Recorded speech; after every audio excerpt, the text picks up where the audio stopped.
तलाक के बाद अर्जुन ने सोचा था कि जिंदगी धीरे धीरे संभल जाएगी, लेकिन जैसे ही वह घर में अकेला बैठता, हर तरफ अहाना की यादें उसे घेर लेतीं। उसके हंसने की आवाज, उसके कदमों की आहट, उसकी पसंदीदा कॉफी की खुशबू, सब कुछ जैसे उस घर की दीवारों में कैद हो गया था। वह चाहता भी तो भूल नहीं सकता था, क्योंकि दिल कभी झूठ नहीं बोलता। उधर अहाना भी बाहर से खुद को संभाला हुआ दिखाती रही, लेकिन अकेले में टूटकर रो पड़ती।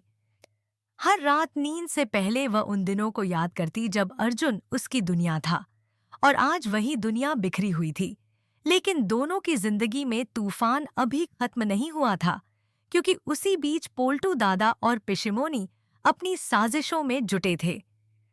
उनकी कोशिश थी कि अर्जुन का ध्यान कहीं और बंट जाए, ताकि अहाना हमेशा के लिए उसकी जिंदगी से बाहर हो जाए। एक दिन जब दुर्गा देवी ने अर्जुन को दूसरी शादी के प्रस्ताव वाला लिफाफा दिया, तो उसके हाथ कांप गए। फोटो देखते ही उसे जैसे किसी ने भीतर से हिला दिया, क्योंकि उसकी नजरें सिर्फ अहाना की तलाश करती थीं। पूरी रात करवटें बदलने के बाद वह सुबह सुबह अहाना के घर भागा। दरवाजा खुला, और जैसे ही उसकी आंखें अहाना से मिलीं, दोनों के भीतर का सारा दर्द एक पल में तैर आया। अर्जुन ने बिना कुछ सोचे कहा, अहाना, तुमसे दूर रहना मेरे बस में नहीं है। मैंने गलती की, बहुत बड़ी गलती।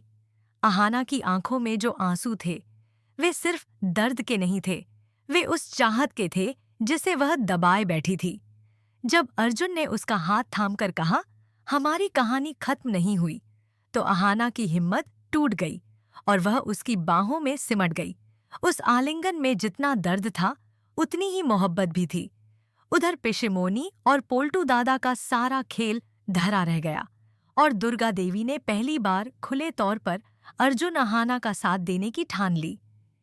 इतने संघर्षों के बाद, इतने टूटे हुए पलों के बाद, दोनों ने महसूस किया कि प्यार कमजोर नहीं होता, बस इंसान कभी कभी खुद कमजोर पड़ जाता है। लेकिन आज दोनों फिर से एक दूसरे को चुन रहे थे, पूरी सच्चाई और पूरे दिल से। तलाक के बाद अर्जुन ने सोचा था कि जिंदगी धीरे धीरे संभल जाएगी, लेकिन जैसे ही वह घर में अकेला बैठता, हर तरफ अहाना की यादें उसे घेर लेतीं। उसके हंसने की आवाज, उसके कदमों की आहट, उसकी पसंदीदा कॉफी की खुशबू, सब कुछ जैसे उस घर की दीवारों में कैद हो गया था। वह चाहता भी तो भूल नहीं सकता था, क्योंकि दिल कभी झूठ नहीं बोलता। उधर अहाना भी बाहर से खुद को संभाला हुआ दिखाती रही, लेकिन अकेले में टूटकर रो पड़ती। हर रात नींद से पहले वह उन दिनों को याद करती जब अर्जुन उसकी दुनिया था, और आज वही दुनिया बिखरी हुई थी। लेकिन दोनों की जिंदगी में तूफान अब भी खत्म नहीं हुआ था, क्योंकि उसी बीच पोल्टू दादा और पिशिमोनी अपनी साजिशों में जुटे थे। उनकी कोशिश थी कि अर्जुन का ध्यान कहीं और बंट जाए, ताकि अहाना हमेशा के लिए उसकी जिंदगी से बाहर हो जाए।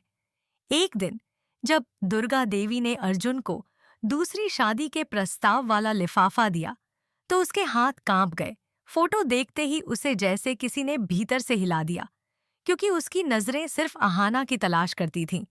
पूरी रात करवटें बदलने के बाद वह सुबह सुबह अहाना के घर भागा। दरवाजा खुला, और जैसे ही उसकी आंखें अहाना से मिलीं, दोनों के भीतर का सारा दर्द एक पल में तैर आया। अर्जुन ने बिना कुछ सोचे कहा, अहाना, तुमसे दूर रहना मेरे बस में नहीं है। मैंने गलती की, बहुत बड़ी गलती। अहाना की आंखों में जो आंसू थे, वे सिर्फ दर्द के नहीं थे, वे उस चाहत के थे जिसे वह दबाए बैठी थी। जब अर्जुन ने उसका हाथ थामकर कहा, हमारी कहानी खत्म नहीं हुई, तो अहाना की हिम्मत टूट गई और वह उसकी बाहों में सिमट गई।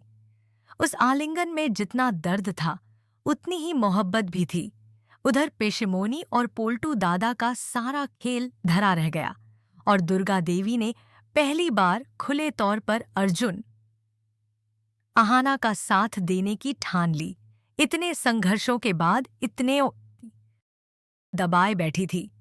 जब अर्जुन ने उसका हाथ थामकर कहा, हमारी कहानी खत्म नहीं हुई तो अहाना की हिम्मत टूट गई और वह उसकी बाहों में सिमट गई। उस आलिंगन में जितना दर्द था उतनी ही मोहब्बत भी थी। उधर पिशिमोनी और पोल्टू दादा का सारा खेल धरा रह गया और दुर्गा देवी ने पहली बार खुले तौर पर अर्जुन अहाना का साथ देने की ठान ली। इतने संघर्षों के बाद, इतने टूटे हुए पलों के बाद दोनों ने महसूस किया कि प्यार कमजोर नहीं होता, बस इंसान कभी-कभी खुद कमजोर पड़ जाता है। लेकिन आज दोनों फिर से एक दूसरे को चुन रहे थे, पूरी सच्चाई और पूरे दिल से। तलाक के बाद अर्जुन ने सोचा था कि जिंदगी धीरे धीरे संभल जाएगी, लेकिन जैसे ही वह घर में अकेला बैठता, हर तरफ अहाना की यादें उसे घेर लेतीं। उसके हंसने की आवाज, उसके कदमों की आहट, उसकी पसंदीदा कॉफी की खुशबू, सब कुछ जैसे उस घर की दीवारों में कैद हो गया था। वह चाहता भी तो भूल नहीं सकता था, क्योंकि दिल कभी झूठ नहीं बोलता।